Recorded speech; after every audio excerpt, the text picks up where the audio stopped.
itu dalam keadaan tergesa-gesa, termengah-mengah, berlari ke ataupun berjalan cepat, itu makna tergesa-gesa. Nampak tidak ada ketenangan. Jangan begitu. Data wa alaikumus sakinah, wajib ke atas engkau berjalan dengan tenang. Dengan tenang. Tidak dalam keadaan tergesa-gesa. Tuan nak terjemah dalam bahasa lebih mudah itu. Apabila kamu tertinggal, maknanya dengan sebab kamu berjalan perlahan itu sehingga tertinggallah katakanlah satu rakaat ke, tak apa, sempurnakanlah. Kamu tambahlah selepas tu. Apabila kamu luput tertinggal, maka gantilah. Mana kamu sempurnakanlah. Misalnya kalau kamu pergi itu sudah satu rakaat tertinggal tu, sempurnakanlah. Mana kamu pergi itu kamu kena qada lah. Hak terlepas tu qada.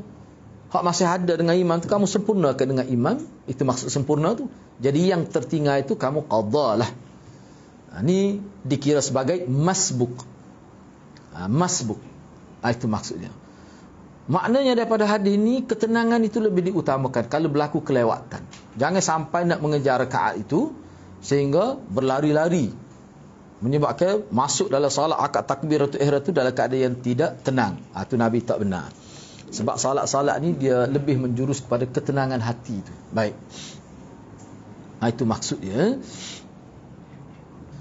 Baik, Imam Syafi'i berkata lagi, tidaklah mendatangi salat jemaah kecuali dengan berjalan kaki, sebagaimana sahabat-sahabat yang lain buat begitulah.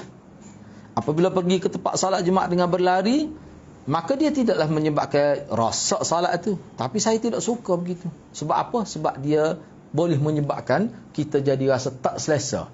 Masuk dalam salat mengangkat takbiratul ihram itu dalam keadaan termengah-mengah itu sebenarnya tidak sesuai, tidak dikehendaki. Akhir sekali salat nak siapa tenang balik tu boleh jadi satu rakaat tu ambil masa tu.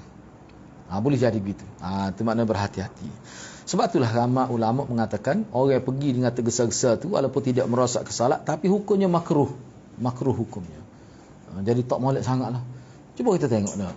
Kalau kita pergi di Masjid Haram misalnya, berlari-lari sembahyang. Padahal Nabi lari tu. Jangan kita ingat orang Arab buat ni betul semua. Nah. Kalau bercanggah dengan hadis Nabi, duduk di mana pun kira bercanggah. Tak boleh begitu. Berjalan. Kalau lewatlah. Sempurnakan hak dengan imam, kemudian tambah kalau yang terlepas itu. Itu arahan Nabi. Sebab Imam Syafi'i katakan tidak rosak, mana tetap menjadilah solat itu, tetap terpakai solat itu. Tapi saya tak suka gitu. Tak suka itu, ulama kata makruh lah maksudnya. Perbuatan itu makruh.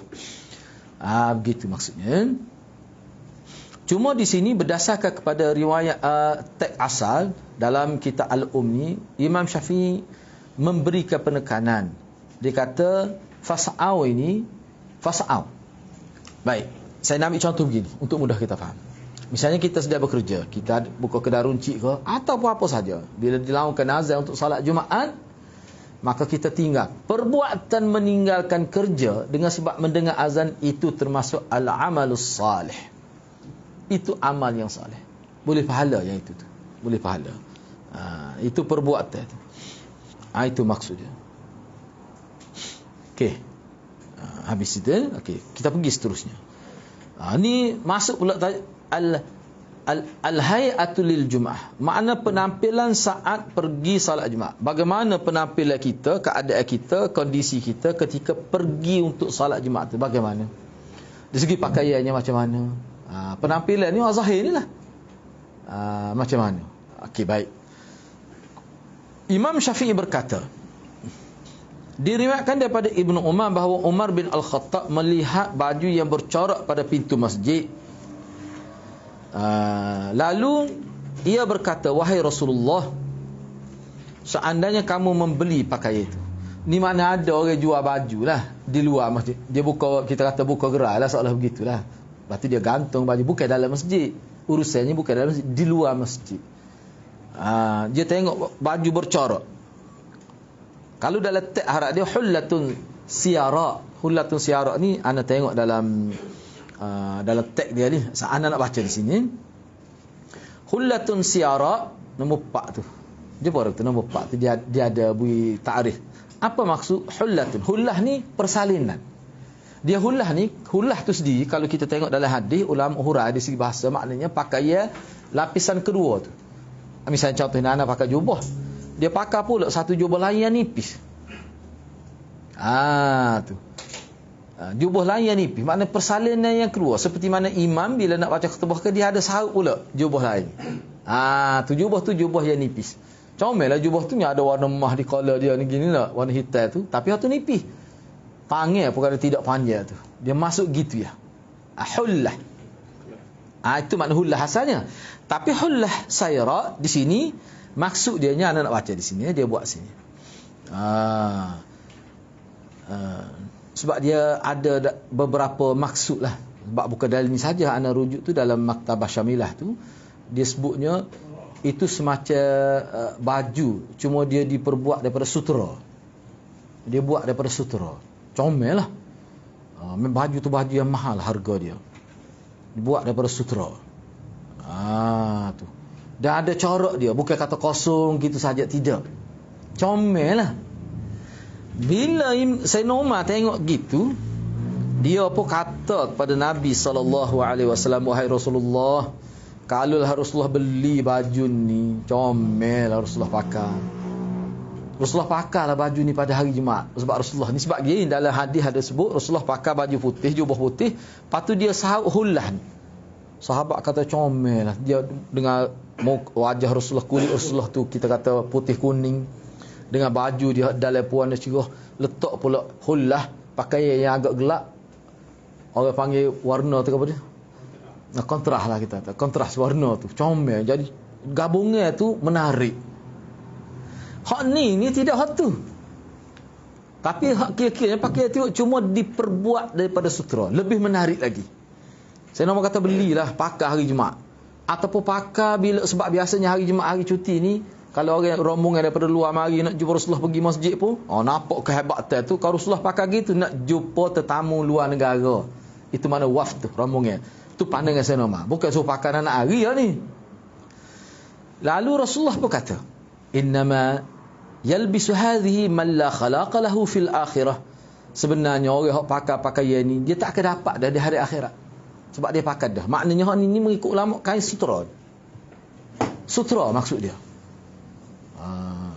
Baik, tak habis lagi tu. Kemudian selepas daripada itu, beberapa helai pakaian tu lah. Hak saya nak cadakkan tadi, dihadiahkan kepada Rasulullah. Dihadiah tu, kalau letak ana rujuk tu, dihadiahkan kepada Rasulullah. Rasulullah tak beli pun. Hadiah pada Rasulullah tu 2 helai. 2 helai. Jadi Rasulullah beri sehelainya, beri pada Sayyidina Umar. Bila beri pada Sayyidina Umar apa kata? Dia kata tak kira Rasulullah beri pada saya, nak suruh saya pakai. Kan Rasulullah kata, siapa dia pakai ni, la khalaqalahu fil akhirah. Tak akan dapat bahagia hari akhirat. Man tak boleh lah kelebihan tu. Tak boleh pakai dah tu. Maknanya di dunia tak boleh pakai orang lelaki. Tiba-tiba Rasulullah beri pada saya, nak suruh saya pakai pula. Macam mana? Itulah Rasulullah kata kepada dia. Pakaian ni pakaian utarik. Pakaian ni pakaian utarik. Takut tengok tulisan Rumi tu, takut baca uthari. Ain. Ain. Asalnya ain tu. Ain ta bukan ta. Ta alif rada. Utarik. Pakaian ni, Utarik ni asalnya nama orang. Nama dia Utarik bin Hajib At-Tamimi. Dia ni mari sebagai salah seorang anggota dalam rombongan Bani Tamim. Dia mari tu dalam keadaan tidak Islam. Lepas tu dia mari tu jumpa Nabi, masuk Islam. Betul dia. Masuk Islam dan dia jadi sahabat lah. Dia lah pakai pakaian tu. Maknanya pakaian ni bukan daripada hak Arab, daripada Bani Tamim. Jauh dari Bani Tamim. Pakaian Utarik, mana comel lah pakaian ni. Kita ni sebelum dia masuk Islam, dia pakai ni. Maknanya dia pada sutera ni. Sebab tu Nabi tak si pakai tu. Bila bui bersama saya masih tak faham mula-mula. Dah kata tak boleh pakai. Jadi kenapa bagi pada saya ni?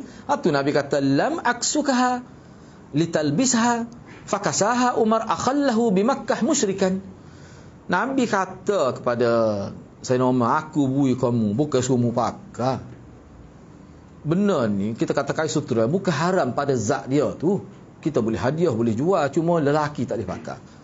Lalu Umar pun beri pakaian ni kepada adik-beradik dia, adik-beradik lelaki dia. Masa tu tidak Islam lagi, musyrikin di Mekah tu, dia hadiah. Dan sebenarnya dah hadis ni ada dalam kitab Adabul Mufrad ni. Dan Sayyidina Umar ni salah satu cara Sayyidina Umar dia nak dakwah keluarga dia semasa walaupun duduk Mekah berbeza agama, siapa sama hadiah tu. Ni antara hadiah yang dia kirim menyebabkan keluarga dia masuk Islam lepas tu. Tu tindakan Sayyidina Umar. Kita kata Sayyidina Umar ni kasar dah. Sayyidina Umar ni tegas. Ana lebih guna bahasa tegas. Dan Sayyidina Umar ni sangat bijak dalam nak menarik perhatian ahli keluarga dia supaya masuk Islam. Dia atas hadiah. Cuba bayangkan. Tengok si Odi siapa dah. Mari. No. Daripada Umar, Khalifatul Rasul, daripada Umar, sahabat besar Rasulullah gini-gini, buya hadiah ai. Dia ingat kita. Tu cara dakwah. Cara dakwah dia beri. Jadi Nabi bagi pada isteri dia lah hak bahagia dia tu. Itu maksudnya. Jadi di sininya apa maksud? Tajuk yang Imam Syafi'i buat ni penampilan. Maknanya daripada hak ni kita boleh fahamlah secara umum sebelum kita baca komentar daripada Imam Syafi'i dalam qaul-qaul seterusnya, kita nampak Sayyidina Umar ni dia faham hari Jumaat ni hari kebesaran sebenarnya. Mana kalau boleh kita pergi hari Jumaat ni kalau tak ada baju mahal ke apa, baju yang paling menarik yang dalam simpanan kita, hak itulah kita pakai. Hak kira-kiranya hak paling comel lah. Sebab nak biar hari Jumaat tu biar nampak kemah orang Islam. Sebab semaya Jumaat tu dia merupakan syiar agama. Tu walaupun tak ada baju baru pun tak apa. Stocking boleh. Stocking boleh. Nabi tu pakai khuf lah. Nabi tu pakai khuf. Nabi pakai khuf. Tu boleh tidak jadi masalah. Asalkan tidak bercanggah dengan kita kata peraturan-peraturan agama, boleh lah. Sebab tak nak sebut dulu masa nak belajar lah. Cerita mula-mula tu. Kita belajar hadis Mishkat. Bila sampai bab cara Nabi, penampilan Nabi. Kemah Nabi cara makan. Tidak selekeh. Sahabat dia kacing. Sebab kita ni tak kemah kacing tak. Nabi dulu ada sahabat kacing dia cukup lah dia tu. Dia tegur. Anak tak kacing cukup ni no. Tapi maknanya mungkin sebab dia kacing tu boleh jadi dia kacing ada paksa ya kacing. Dia nampak bulu dada tu. Nampak dada, nampak selekeh. Pok gini kan biasa lagi. Ni tak kacing, Nabi suruh kacing. Sempurna kan. Nabi nak comel. Sebab tu lepas tu kita jumpa juga Nabi ni, Nabi puji bangsa-bangsa yang pakai pakaian yang merupakan pakaian paling kemah. Sebab biasanya pakaian bangsa ni, contoh pakai bangsa Melayu kita, baju Melayu lah. Dengan lengkap tu. Suit Melayu tu. Comel tu. Bagi bangsa kita tu comel lah. Bangsa lain pun boleh. Tidak jadi masalah. Asalkan memenuhi kriteria menutup aurat. Nabi benar. Sebab tu guru saya, Maulana kata, sebenarnya termasuk dalam sunnah juga tu. Kita boleh jaga bangsa, kita boleh pertahankan selagi. Itu termasuk dalam sunnah. Maknanya kebebasan yang diberikan oleh agama dalam bab berpakaian, kamu boleh ikut kehendak bangsa kamu. Tidak jadi masalah. Asalkan pakaian itu pakaian yang tidak merujuk pada yang haram lah. Misalnya kalau pakaian itu pakaian ahli agama tu tak boleh. Pakaian yang menjadi pakaian rasmi kepada ajaran sesat. Kalau tengok pakaian orang tahu lah lepas sesat tu lah tu. Tak boleh juga gitu. Sebab tu bagi saya lah, oleh kerana berlaku sekarang ni fitnah banyak, mana kita pakai pihak ada selipar tu tak boleh. Pakai bahasa selipar tu tak boleh. Sebab ni dia satu kelompok yang betul-betul menyalahi sunnah. Itu kita sebut dengan terai lah, tak boleh. Pihak lagu tu tak apa, jangan ada selipar. Selipar dia pakai kaki. Tak boleh ada. Tu kena jaga kan. Banyak ke dalam syarah Al-Adabul Mufrad, zaman dulu ada satu ketika dulu kita tak siapa lagi hadis tu. Ulama tak benar nak murid guna pen yang berwarna merah. Larangan itu berkait dengan situasi semasa. Sebab apa pada waktu tu merah ni dia menjadi satu lambang kepada ajaran salah zaman itu. Cuma dia tidak sebut lah. Jadi guna pen lagi. Siapa begitu sekali. Bukan kerana lembu marah dah, tapi kerana dia menjadi satu syiar. Tali. Misalnya kita tengok kalau Nabi pakai serban, Nabi tak tutup telinga. Tapi ada pun ajaran tarekat tertentu yang kita tengok ajaran dia ni mana tak sama dengan banyak, tak serupa dengan Nabi. Dia ada falsafah, dia tutup telinga, tak sewi dengar apa macam-macam dia kata tak. Ada kita pakai, kita ikut Nabi. Kita ikut Nabi. Sebab Nabi itu daripada Allah Subhanahu Wa Taala. Itu mudah. Kita tak kata sesat. Tak kata. Dia nak tutup lenga, nak tutup dagu pun kita tak kata, ikut dia lah tu. Tapi hak Nabi hak mana? Kita ikut tu. Dia jelas. Lepas tu dia kata salah ke tak? Awak fikir sendiri. Kitanya Ahlus Sunnah wal Jamaah sebenar, kita nak tahu Nabi buat gini, kita buat. Dan kita serbai pun kita tahulah mana kedudukan serbai dalam agama tu setara mana. Selepas ni pun ada juga sebut tentang serbai. Selepas ni. Okey, baik. Kemudian untuk seterusnya Imam Syafi'i bagi huraian dia lah. Setelah dia kemukakan dalil, kata Imam Syafi'i, kami menyukai mana orang lelaki ni bila dia nak pergi sembahyang jemaah, dia bersih, dia urus diri dia dengan baik. Dia bersihkan diri dia. Misalnya mandi, cukur rambut, di maknanya gunting rambut lah. Gunting rambut, potong kuku, kenakan bau wangi-wangian supaya tubuh tu berbau, kita tidak bau busuk lah. Gosok gigi, pakai pakaian cantik lah nak pergi sembahyang. Dan pakaian dia tu sendiri pun kalau boleh dia itu minyak wangi lah, biar bau sedap tu, bau wangi tu. Kerana semua itu termasuk dalam ittiba' sunnah. Itu termasuk dalam ittiba' sunnah. Tu. Cuba bayangkanlah.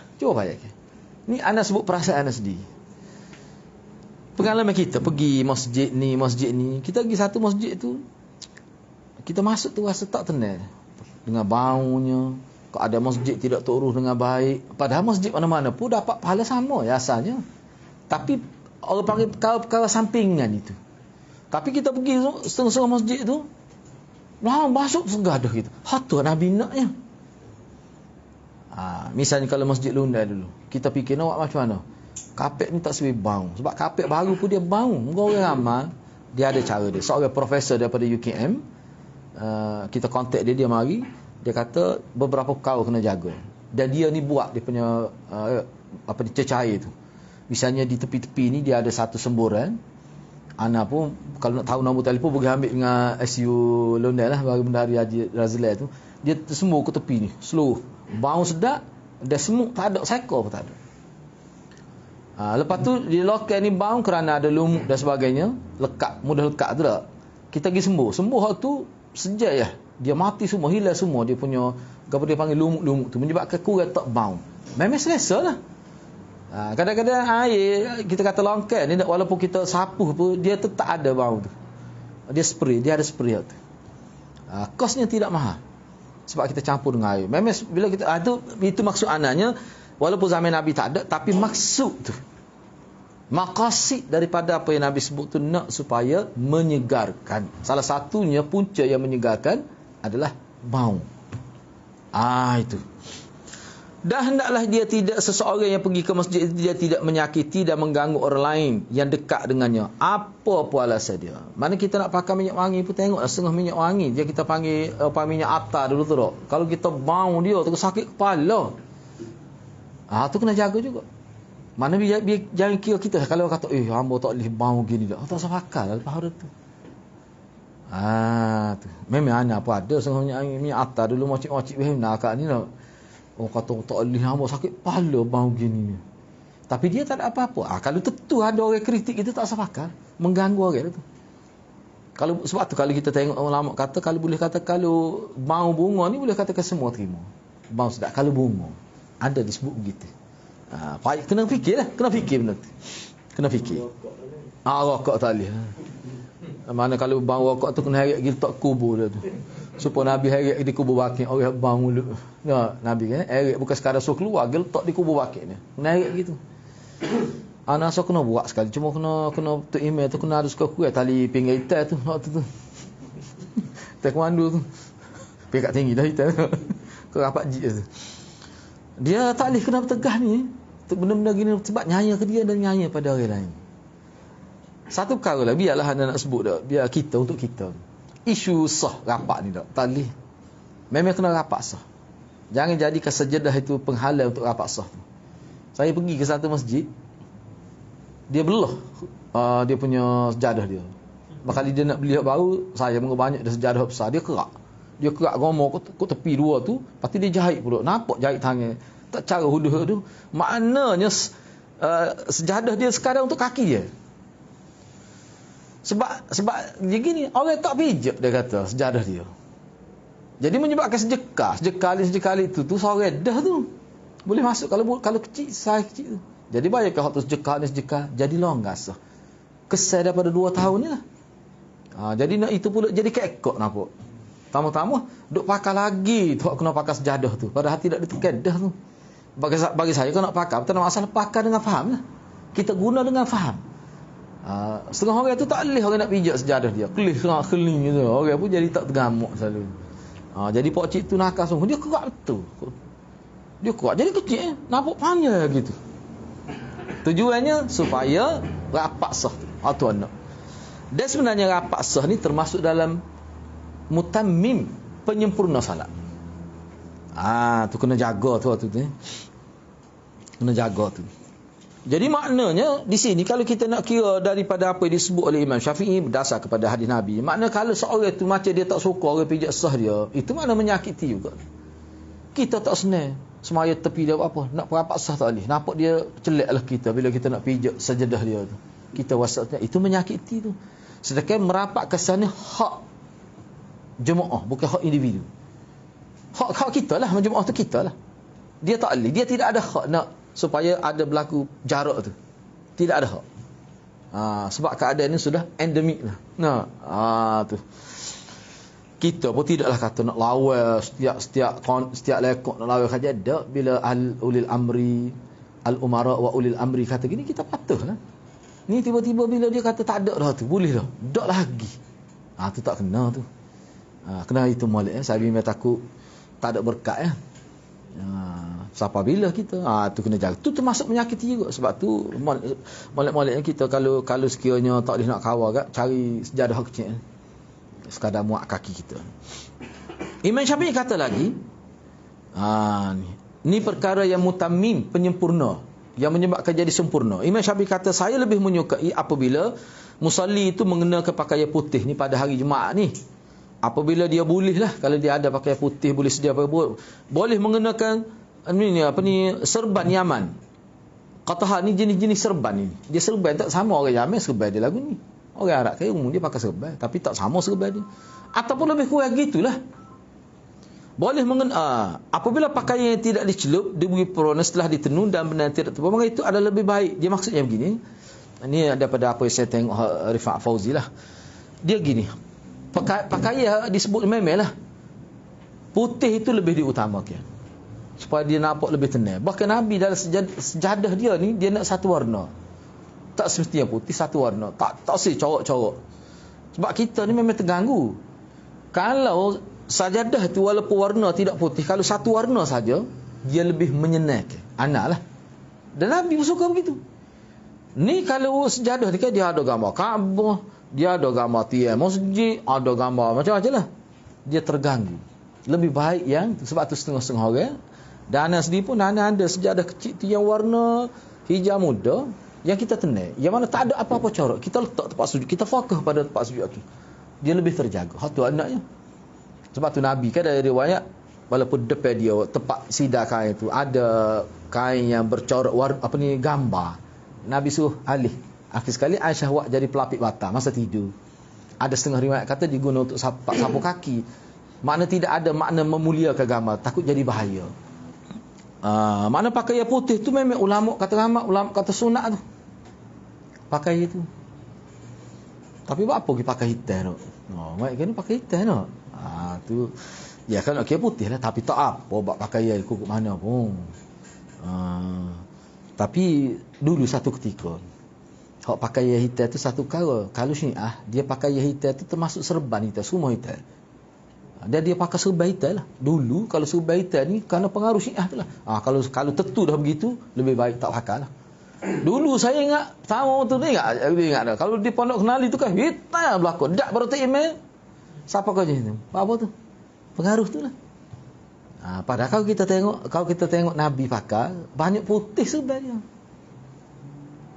Dia 3 cara Nabi ikat serban. Kalau dalam Syama'il Muhammadiyah, pertama sekali Nabi ada piah, ada serban Nabi ikat. Ada satu cara. Cara yang kedua Nabi tak ada piah. Cuma tutup atas ni dia ambil ekor serban tu juga. Dia letak, lepas tu dia beli dengan serban yang sama. Pucuk dia tu. Tepat sudut dia ambil letak. Hak tu jadi semacam kepiah. Cara yang kedua. Cara yang ketiga, Nabi tak pakai serban. Pakai kepiah saja pada. Ataupun pakai serban ni, apa atasnya ada juga begitu. Jadi makna tidak tetap. Apa makna tidak tetap tu? Maknanya nak ayat keharusan. Tak penting sangat tu benda tu. Makna Nabi tidak jadikan serban dia sebagai syiar. Kalau syiar ni mana kena gitu semua. Tak. Tapi setengah pihak tu memang dia buat begitu. Ni pok kita ni kena gini letak sini rida. Nah, rida sini. Ni pok kita lah tu. Pok dia tu patut ada pula kepiah tu ataupun sungguh ada apa dia panggil ni. Macam best dia tu lah kita ada. Pakai ada bentuk gambar selipar. Tu syiar pokok dia. Jangan pakai. Sebab pokok dia tu memang ada masalah. Kita tengok di segi amalan dia. Anak tak kata sesat. Anak tak saya kata sesat. Tetapi amal dia tu banyak tak sama dengan Nabi. Bila tak sama dengan Nabi, maka kita tak boleh ikut. Itu saja. Masalah sesat, suruh kutuk peti. Suruh pada orang yang ada otoriti, ahli jabatan kuasa fatwa dan sebagainya. Cuma cukup dah kita. Tak boleh ikut ni, apa tak serupa dengan kita ngaji. Nabi tidak bagi. Cukup dah. Mana umat Islam yang letak sikap begitu, insya-Allah selamat. Insya-Allah selamat. Cuma di sini disebut dalam qaul berapa ni? Qaul Imam Syafi'i kata, apabila pakaian tidak dicelup, mana tidak diwarnakan dengan za'faran dan sebagainya, setelah ditenun, mana bila ditenun tu benar asal lagi, warna asal lagi. Dan benangnya tidak terbuka, maka itu lebih baik. Maknanya dia tak sih ada warna-warna, ada corak-corak ketika salat. Bukan kata tak sah. Tak comel apa. Sebab tu saya sebut sama, janganlah kita pakai baju, kalau kita nak baju t-shirt, janganlah ada tulisan ni ada gambar orang pula walaupun tidak lengkap, tak apa kenal ni orang ni. Ya kita duduk maya belakang dia duduk tengok, patut ada pula tulisan gini ikutlah, tak boleh. Semua cuba elok. Apa tu? Itu dikira gangguan juga tu. Itu dikira gangguan. Benangnya tidak terbuka. Tidak terbuka ni bahasa Kelantan, kalau tengok tiap Arab mana terbuka. Terbuka. Misalnya dia pakai seluar, terbuka sikit dulu jahit, tidak sekemah guna mesin ni. Dia jahit gitu, terbuka ada berlaku. Semalam kita baca kan dalam Nasa'i tu, seorang sahabat tu Ammar bin Salimah tu, dia umur kecil lagi, kita ambil lah 9 tahun paling itu riwayat. Jadi tu imam di kampung dia, salah satu terjemahan pakaian dia pakai tu dan bentuk selimut kecil tu, oleh kerana kecil sangat, dia jadi tarik masa dia sujud tu. Tarik tu tidak kaya, jadi terbuka sikit bahagian jahitan. Mungkin jahitan tu longgar. Tu bukan sebuah mesin lah ni. Buka tu kena bahagian punggung, nampak belah punggung sikit. Orang duduk belakang tu nampak. Ada yang kata begitu. Maka orang kata suayah dia carilah pakai yang molek. Amal kata lepas tu popok dia buat baju aku jadi timnya sebab dia dari kalangan masyarakat dia tu ramah, dia paling banyak apa Quran. Tidak 30 juzuk lagi, muka Quran sedang turun sampai Nabi lagi ni. Nak ayatnya pakaian tu kena ambil kira. Kena ambil kira. Jangan duduk terbelah. Kena jaga molek tu. Sebab itulah Nabi SAW dari ayat, bila nak pakai baju kena kebah, kena tengok. Takut tak khabar. Rupanya orang Tina tak ingat nak ayat. Gosok tu, gosok bukannya panah dah dia buat itu dia tu makan habis dah. Tengok nampak sareko, ramah sareko tu dah. Agak jadi tu imam pula. Duk belakang kata lah. Orang tengok lepas haruk tu imam baju ada sareko tu. Tapak sareko tu yang tak buat. Tahu dah baju tu nya pakai rumah lah. Kena benda-benda gitu, benda kecil. Soh mai tak ada apa-apa pun. Tapi serabut buruk Datuk Makmun ni. Benda-benda gitulah. Maknanya sebab tu dia letak di bawah penampilan tu, khususnya kalau tu imam. Rupanya penting sangat penampilan dalam agama kita ni. Ni piyah tu imam nampak betul. Tak boleh. Tu termasuk dalam maruah juga. Walau bagaimanapun Imam Syafi'i kata, bila seorang itu mengenakan pakaian yang suci, yakni bersih dan menutup aurat, tetap sah walaupun ada petok-petok, ada lukisan, sah hukum mana pun. Asalkan menutup aurat. Tapi kita kena ambil kira dia gini. Sebab tu dalam agama kita ni dia bukan lihat fiqh semata-mata. Jangan kita kata tak apa, sah tak ada masalah. Dah. Dia lebih daripada sah tu, dia ada lagi apa dia? Sifat. Kriteria penampilan tu. Sah tu betul lah sah. Tetapi lagu mana hak comel, hak lengkap. Yang menjadi amalan tokoh-tokoh. Islam kita. Tu kena tahu. Itu maksud dia nya. Imam Syafi'i kata lagi di bawah tajuk ini, saya menyukai imam memperbaguhkan penampilannya ketika hendak salat, dan saya lebih menyukai apabila dia berserban, kerana Rasulullah berserban. Ini pandangan dia suka. Kenapa Imam Syafi'i sebut saya suka? Sebab perkara ini tidak ditekankan sebenarnya, tidak menjadi punca. Kalau tak pakai, sebab tu Imam Syafi'i, saya tak ingat dalam bab gapo dia, dalam Ihya Imam Ghazali pada sebut, siapa dia kata pakai serban dengan pakai kepiah ni semaya lebih afdal pakai serban, itu perlu bid'ah, termasuk dalam bid'ah. Termasuk dalam bid'ah. Sebab dia bukan jadi penentu. Cuma kalau kita pakai akan habis kadar itulah, boleh pahala. Sebab tu Imam Syafi'i hukum dia kata saya suka, sebab dia Rasulullah pakai secara umum. Tu. Sebab begini saya sebut tu, sebab ada berlaku orang kita ni faham bahawa siapa dia tak pakai serban ni kurang sikah.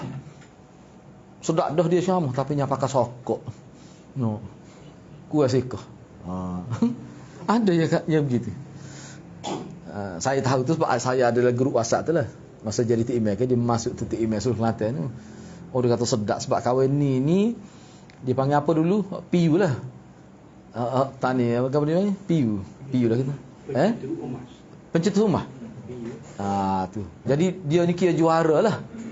Mana dia bercakap tu sedap, dipanggil buat kuliah di sebuah masjid besar dekat di Kelantan ni. Oh, mana kemah lah, mantap lah penyampai tu. Tapi soalnya pakai sokok dia kata. Hilang sikah. Tu kita tak say tu. Kalau setimbul sangka begitu, maknanya ada sudut yang dia tak faham dengan baik tu. Gitu maksudnya.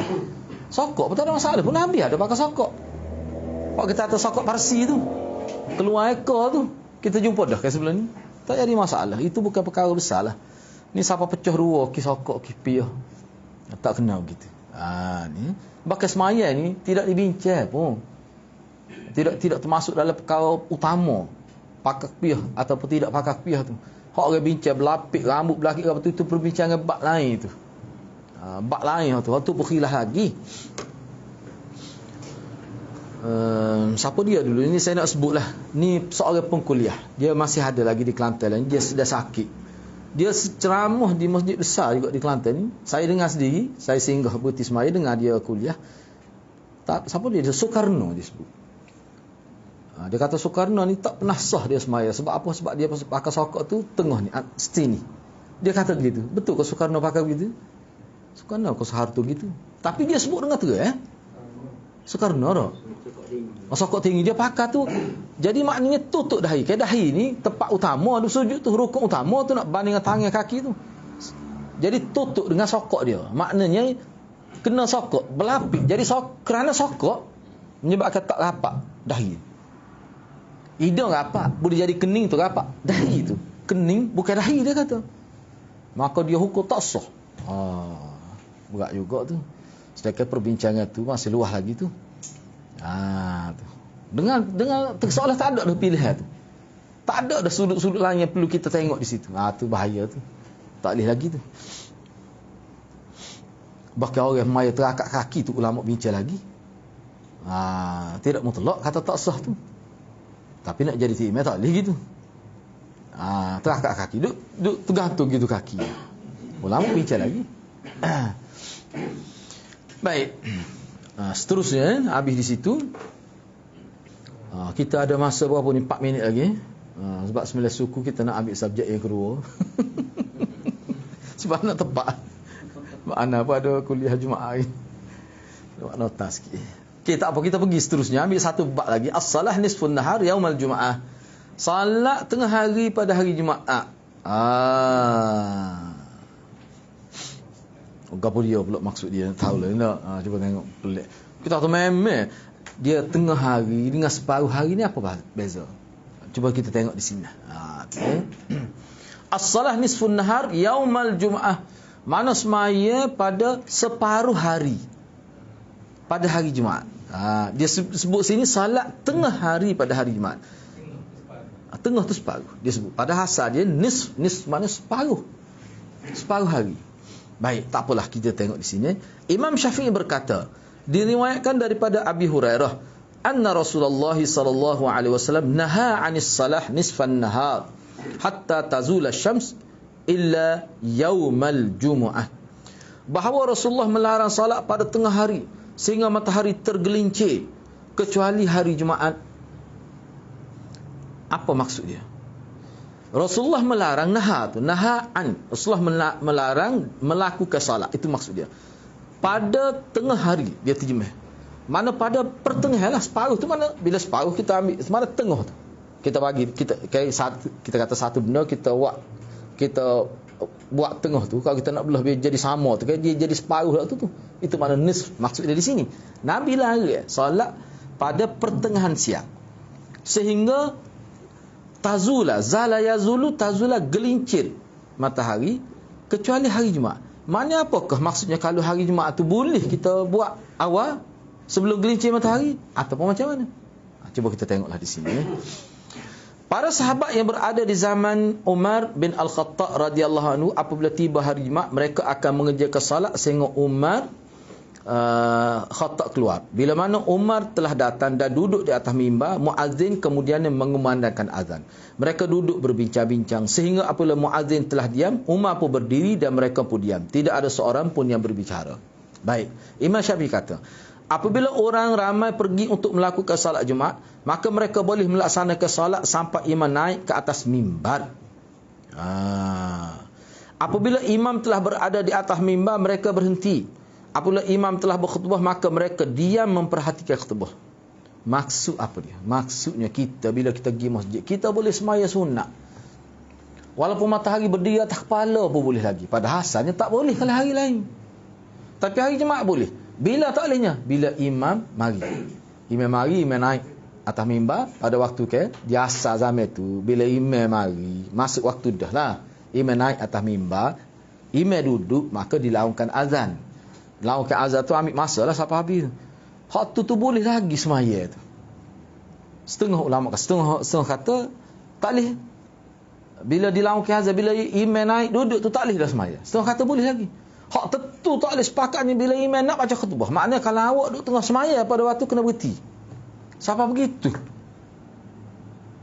Berat juga tu. No, amalan tempat kita tu. Tak imam nak sodah khutbah, semaya lagi. No. Padahal tidak dibenarkan. Tidak dibenarkan. Ini makna khilaf pula. Ulama tidak dibenarkan. Itu maknanya sah ke tidak kalau semaya juga. Tu imam duduk tengah baca khutbah. Cuba kita tengok sini. Bila orang ramai pergi nak laksanakan salat Jumaat, cerita asal dia orang mari asal Sayyidina Umar. Kenapa hal ni? Sayyidina Umar bin Khattab radhiyallahu anhu. Apabila tiba hari Jumaat, maka kita kata orang ramai lah akan mengerjakan salat. Salat mana? Salat di Masjid Madinah. Salat sunat. Tak kira lah tu masjid ke apa, tak kira lah.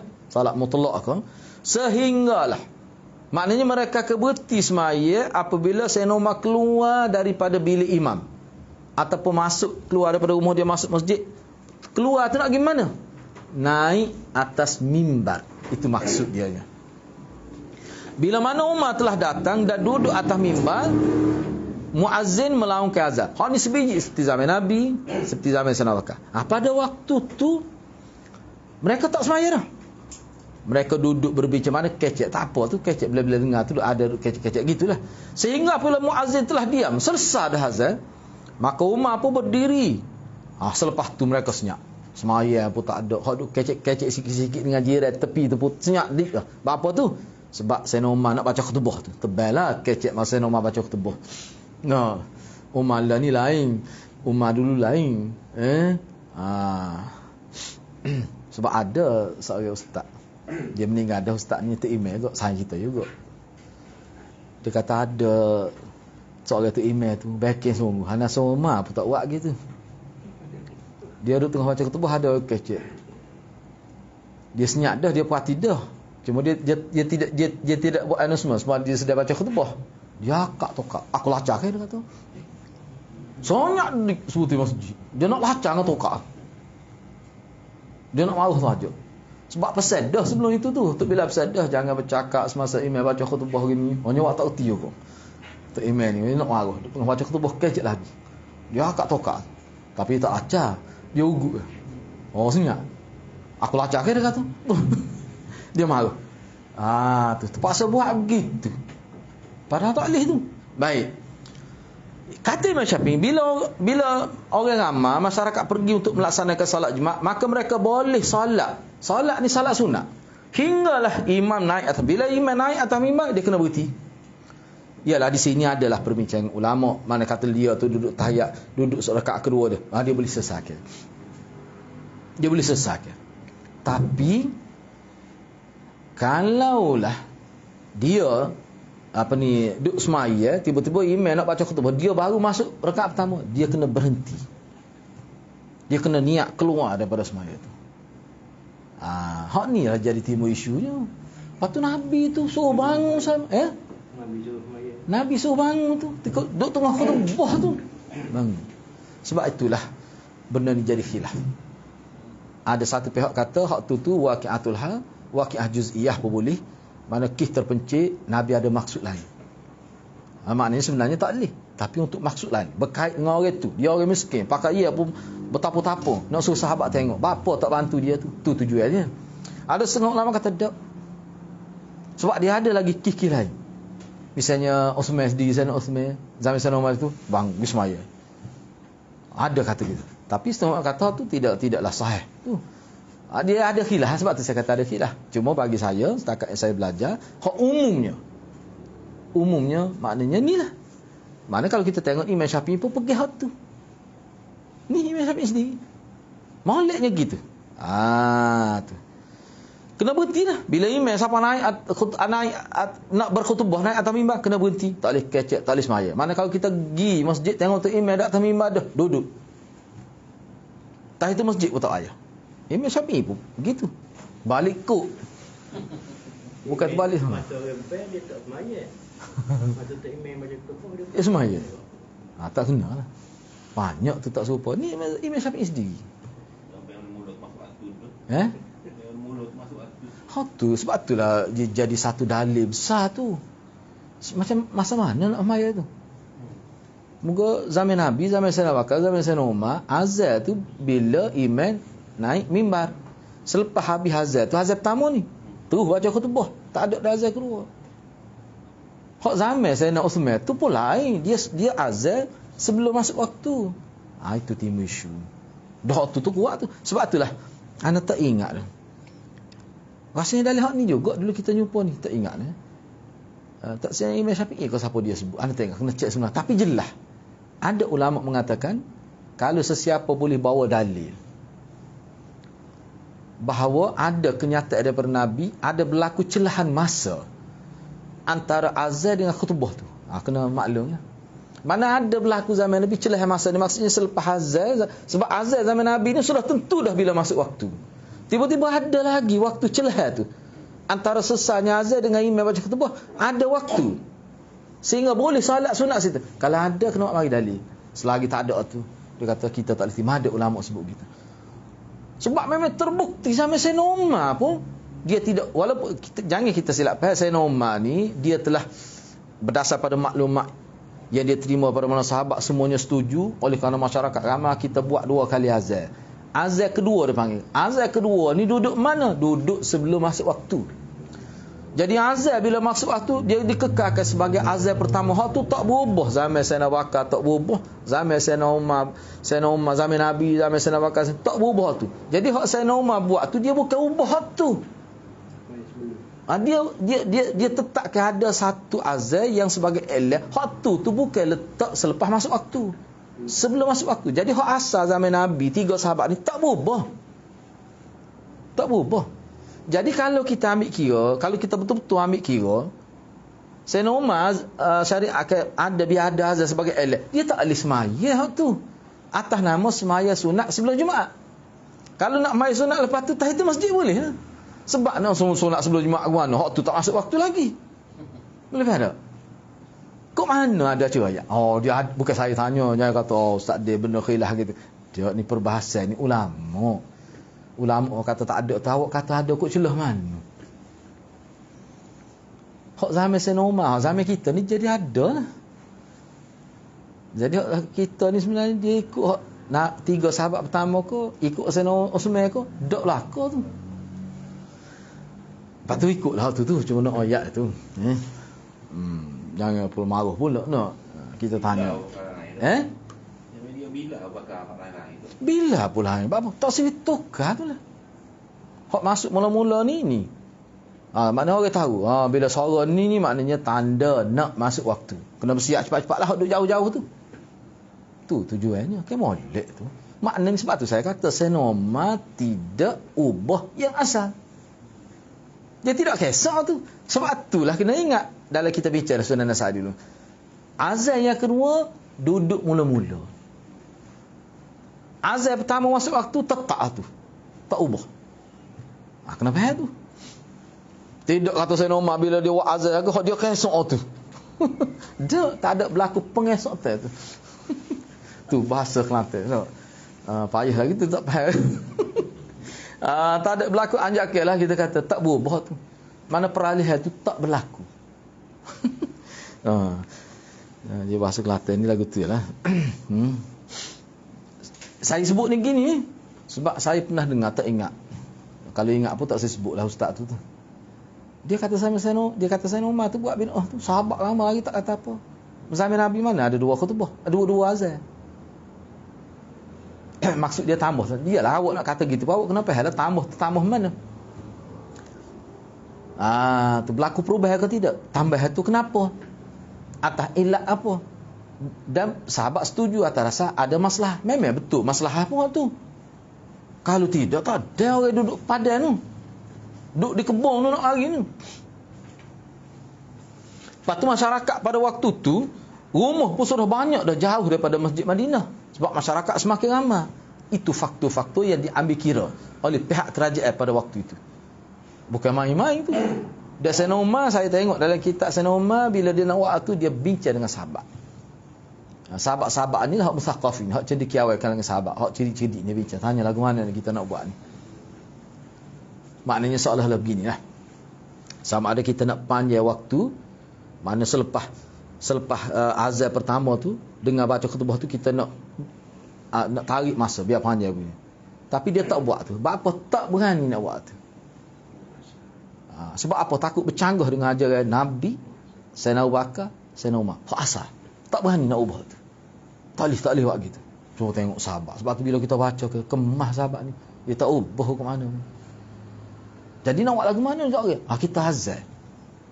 Kita nak palu gendai Nabi tak wi. Nak guna loceng Nabi tak wi. Sebelum tu takut serupa dengan amal agama-agama lain. Kita azan juga. Nak tak mana azan tu? Kalau kita letak ni jadi berubah asal. Tak usah ubah asal. Dan dia ijtihad tu azan ni, orang ni azan tak masuk waktu lagi. Ini sebagai iklan, nak maklumat saja. Tu jelas. Tak ada apa pun. Jadi kita kena berhenti setakat tu dulu. Kita kena sambung semula. Wallahu a'lam. Jadi kita berhenti salat tengah hari habis kat tu dah habis salat sebenarnya. Kita akan sambung minggu depan. Seseorang masuk masjid pada hari Jumaat ketika imam berada di atas mimbar, sedangkan dia belum solat. Ni tajuk khusus pula bincang ni. Ini kita bincang minggu hadapan insya-Allah. Jadi setakat tu dulu.